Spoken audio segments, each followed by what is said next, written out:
तो आज हम फिर कल के जो 5 प्रश्न किए थे मैक्रो इकोनॉमिक्स से, उसके शेष 5 प्रश्नों को पुनः हल करेंगे, जिसको हम पार्ट 2 नाम दे रहे हैं। तो हम छठवें प्रश्न को देखते हैं।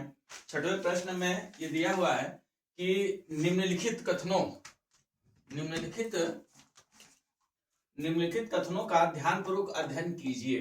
कथन 1 है, खुले बाजार संचालन से तात्पर्य केंद्रीय बैंक द्वारा सरकारी प्रतिभूतियों गवर्नमेंट सिक्योरिटी के क्रय विक्रय से है। कथन 2 दिया है, मुद्रा आपूर्ति को कम करने के लिए केंद्रीय बैंक वाणिज्यिक बैंकों को सरकारी प्रतिभूतियां विक्रय करेगा। इसके बाद दिए गए कथनों के आलोक में निम्नलिखित कथनों में से सही विकल्प का चयन कीजिए। कथन ये ऑप्शन है, कथन 1 सत्य है और कथन 2 असत्य है। कथन 1 असत्य है और कथन 2 सत्य है। कथन 1 और कथन 2 दोनों सत्य है। कथन 1 और कथन 2 दोनों असत्य है। तो इस कथन पर हम लोग विशेष ध्यान देंगे। अगर हम इंग्लिश में बात करें, कुछ बच्चे कह रहे हैं कि इंग्लिश मीडियम का भी पेपर होगा, तो उसके लिए मैं केवल रीड कर दे रहा हूं, बाकी लिख तो नहीं पाऊंगा क्योंकि जगह कम है। तो आप ध्यान से सुन लीजिए। Read the following statement carefully. Statement first, open market operation refers to purchase और sale of government security by the central bank. Statement second है, to decrease money supply, central bank will sell the government security to commercial bank. In the light of the given statement, choose the correct option for the following. Option first है, statement first is true and statement second is false. Second option है, statement 1 is false and statement 2 is true. C option है, both statement first and second are true.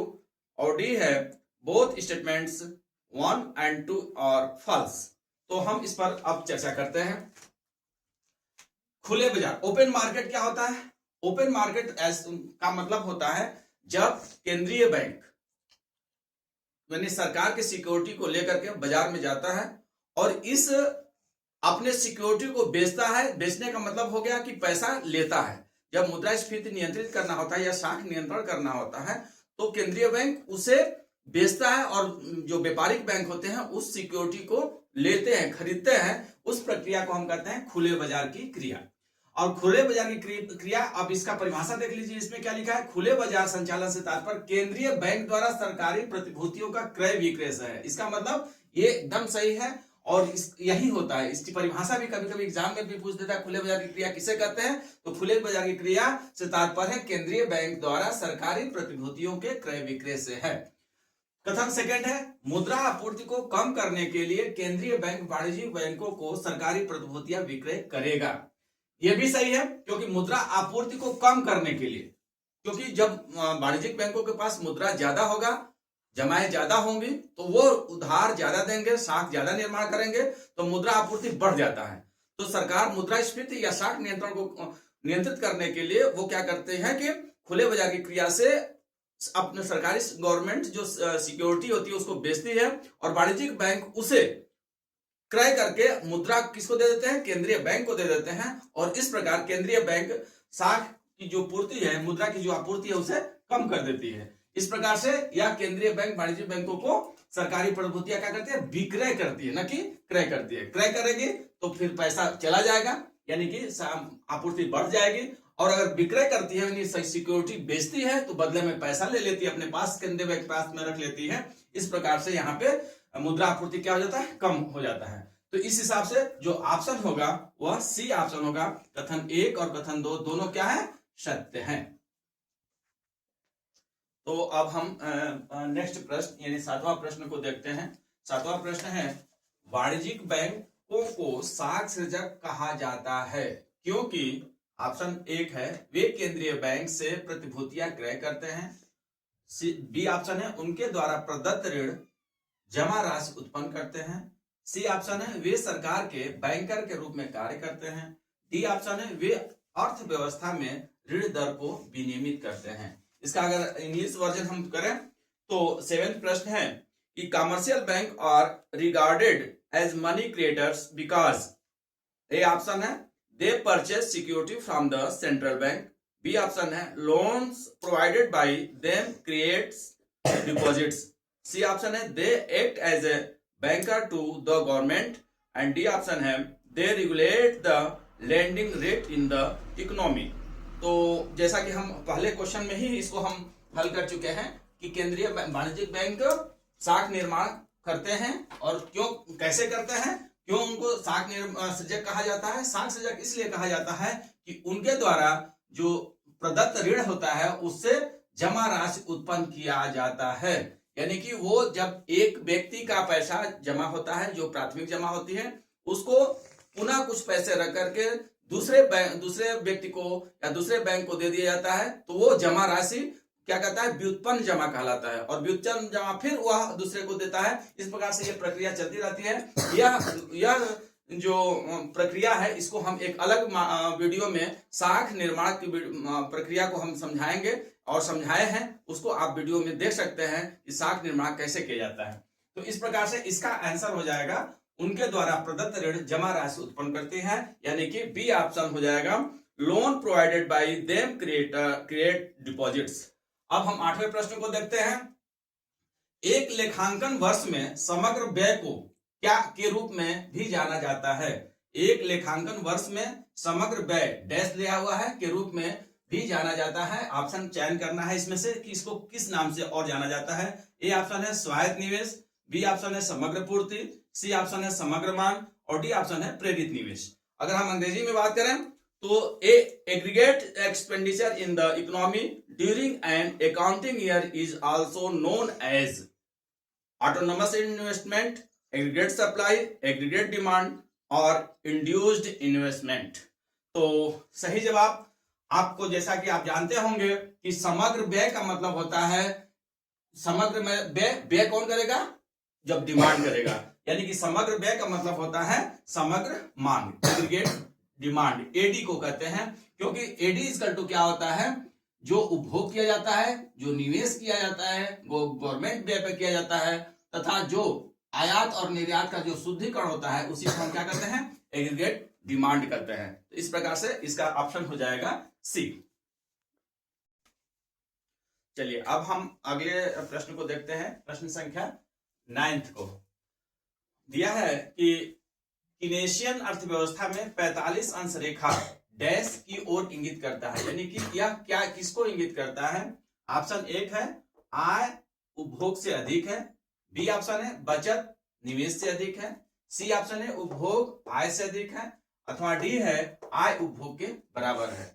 अगर हम English में बात करें तो the 45 degree line in Keynesian economics indicates A option income is greater than consumption, B saving is greater than investment, C consumption is greater than income, and D option है income is equal to consumption. तो जैसा कि हमको पता है कि जो Keynesian theory है, कीनियन थ्योरी का सबसे इंपॉर्टेंट जो लाइन एएस रेखा जो जाती है वह हमेशा 45 डिग्री से जाती है। इसी यही प्रश्न पूछा गया है कि यह जो है 45 अंश की रेखा क्यों होती है, क्योंकि यह माना जाता है, कीनियन मानते हैं कि यह यहाँ पर उपभोग और जो आय है वह बराबर है, यानी 0.5 डिग्री का 0.5 अंश का है, यानी कि 45 अंश का कोण बना हुआ है। इसीलिए बना है क्योंकि यहाँ पर आय और उपभोग क्या है, आपस में बराबर है। अब हम 10वें प्रश्न को देखें तो 10वां प्रश्न है कि निम्नलिखित कथनों अभिकथन ए और कारण आर का ध्यानपूर्वक अध्ययन कीजिए तथा सही विकल्प का चयन कीजिए। अभिकथन ए है किसी भारतीय कंपनी द्वारा विदेशी कंपनियों को प्रदान की जाने वाली नौवहन शिपिंग सेवाओं को भुगतान संतुलन यानी कि बैलेंस ऑफ पेमेंट के चालू खाता में दर्ज किया जाएगा। कारण क्या है, भुगतान संतुलन यानी बीओपी का चालू खाता भारत के निवासियों की परिसंपत्तियों या देयताओं की स्थिति में परिवर्तन नहीं करता है। ये बहुत इंपॉर्टेंट और थोड़ा सा कठिन भी पेपर प्रश्न माना जाता है। इसमें न केवल दोनों कथनों को हमको ध्यानपूर्वक पढ़ना पड़ता है बल्कि उसका कारण भी बताना पड़ता है कि यह सही है या गलत है। क्योंकि ऑप्शन देखिए, इसका ऑप्शन ए है अभिकथन ए और एवं कारण आर दोनों सत्य है और कारण आर अभिकथन ए की सही व्याख्या है। दूसरा ऑप्शन है अभिकथन ए एवं कारण आर दोनों सत्य है, लेकिन कारण आर अभिकथन ए की व्याख्या नहीं करता है।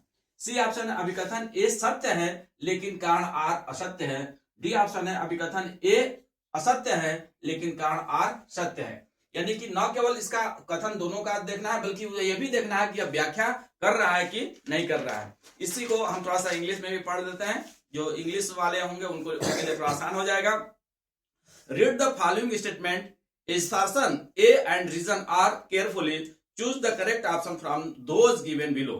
assertion A है shipping service provided by an Indian company to foreign companies will be recorded to in current account of balance of payment BOP। reason है current account of balance of payment BOP does not alter the status of assets or liabilities of the residents of Indian। Option A है both assertion A and reason are true and reason R is the correct explanation of assertion। B option है both assertion A and reason R are true but reason R is not the correct explanation of assertion A। C option है assertion A is true but reason R is false। D option है assertion A is false but reason R is true.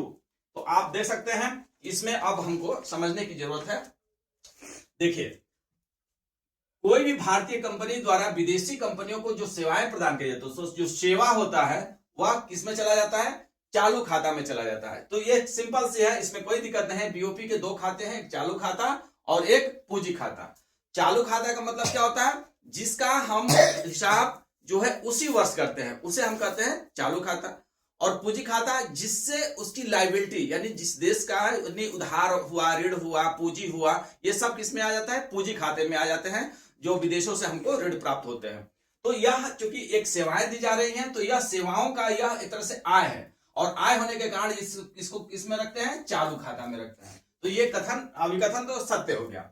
अब दूसरे कारण को बात करते हैं। तो भुगतान संतुलन का चालू खाता, मतलब चालू खाता की परिभाषा ही ये होती है कि जिससे निवासियों पर या जो जिस देश का लोग हैं उन पर किसी प्रकार की लायबिलिटी नहीं होती है। तो यही बात ये कहा गया है कि निवासियों की परिसंपत्तियों या देयताओं में कोई परिवर्तन नहीं होता है। इसका मतलब ये भी करेक्ट है, यानी कि ऑप्शन ए और ऑप्शन अभिकथन ए और कारण आर दोनों सत्य है। ये तो सही हो गया। अब हम बात करते हैं कि क्या यह इसकी व्याख्या कर रहा है कि नहीं कर रहा है। इसके लिए मैं एक बात बताऊं। एक यहां पर अगर हम क्योंकि कर दें, यहां हम अगर क्योंकि जोड़ दें तो हम आसानी से इसको समझ सकते हैं। देखिए, किसी भारतीय कंपनी द्वारा विदेशी कंपनियों को प्रदान की जाने वाली नौवहन सेवाओं को भुगतान संतुलन के चालू खाता में दर्ज किया जाता है, क्योंकि भुगतान संतुलन का चालू खाता भारत के निवासियों की परिसंपत्तियों की देयताओं की स्थिति में परिवर्तन नहीं करता है। इसका मतलब सही जवाब है। या दूसरे तरीके से अगर हम करें तो पहले हम यहां से करेंगे, तो यहां हम इसलिए जोड़ दें। क्या जोड़ दें? इसलिए जोड़ दें। अब इसलिए जोड़ देंगे तो कैसे होगा? जैसे भुगतान संतुलन का चालू खाता भारत के निवासियों की परिसंपत्तियों या देयताओं की स्थिति में परिवर्तन नहीं करता, इसलिए किसी भारतीय कंपनी द्वारा विदेशी कंपनियों को प्रदान की जाने वाली नौवहन सेवाओं को भुगतान के चालू खाता में दर्ज किया जाएगा। यानी दोनों तरह से यह कथन और अभिकथन और कारण दोनों सत्य हैं और उसकी व्याख्या करता है। तो इस प्रकार से हम आज 10 प्रश्नों का मैक्रो इकोनॉमिक्स का पेपर सॉल्व कर लिया है। नेक्स्ट वीडियो में हम इंडियन इकोनॉमिक्स के 10 प्रश्नों को हल करेंगे। धन्यवाद।